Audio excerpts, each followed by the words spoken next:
Acting Executive Director of the Gambia Federation of the Disabled, Lamin K. Fati, is positive about President Adama Barrow's remarks during the State of the Nation's address, where the president, of course, stated that the Disability Act 2021 is enforced and will inform the formulation of a disability policy and program of action 2022-2032. Moses Mendy tells us more of that in this report. Activists and concerned entities have been persistently calling for the recognition of the rights of persons with disabilities and their protection to tackle discrimination and existing inequalities. President Adama Barrow at the State of the Nation's address last month confirmed his commitment to supporting disabled people, stating that the Disabilities Act 2021 is in force and mentioned the formulation of a disability policy and program of action 2022 to 2032. We will continue to initiate policies and programs that address the needs and aspirations of the people, especially the vulnerable population, hence the formulation of the gender policy 2023-2032.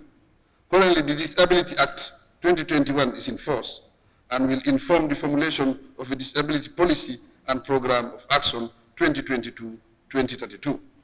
These remarks are viewed through a positive lens by the Acting Executive Director of the Gambia Federation of the Disabled, Lamin K. Fati, who believes that the government is at the starting point to address the plight of the disabled as he reacts to the President's remarks.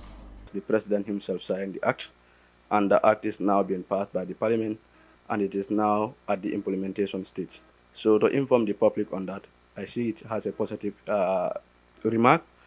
And the policy also that is talking about, the policy also has been formulated. So all those things are positive remarks. I would say that there are improvements in terms of the awareness level, but yet still we need to work on that part, because that's why we fought for this act to be in existence, because we have seen a lot of violations to persons with disability in these countries, in terms of education, in terms of health, in terms of political participations.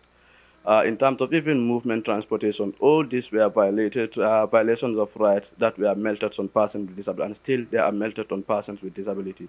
So I believe the Act is purposely to address those challenges. Disabled persons face challenges such as total disregard of their rights and dignity by society and in some cases even family. But the Acting Executive Director highlighted even more grave and traumatizing experiences disabled persons undergo while calling for a lot to be done to balance this scale. Just go to our schools. You see how our schools are built. You see the learning material that are available at the school, whether they are accessible to every individual, because we talk about mainstream educations. So when you talk about mainstream education, you are saying that persons with disability has to be in the same classes with those without disability.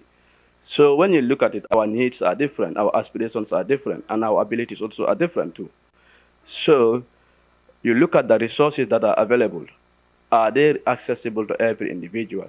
Look at our documents, our state documents. Are they accessible to every individual in this particular country?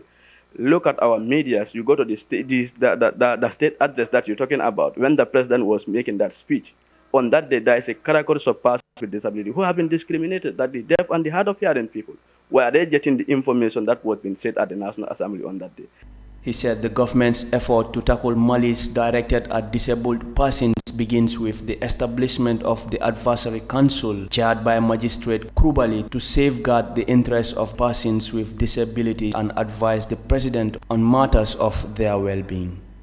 The Disability Act implores the state and society to respect the rights and dignity of the disabled and handicapped. It says disabled persons shall be entitled to protection against exploitation and discrimination.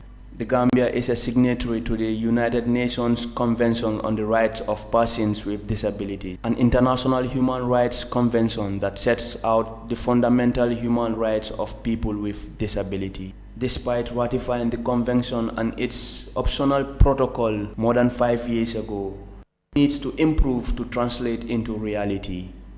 Moses Imendi, Eyeafrica News.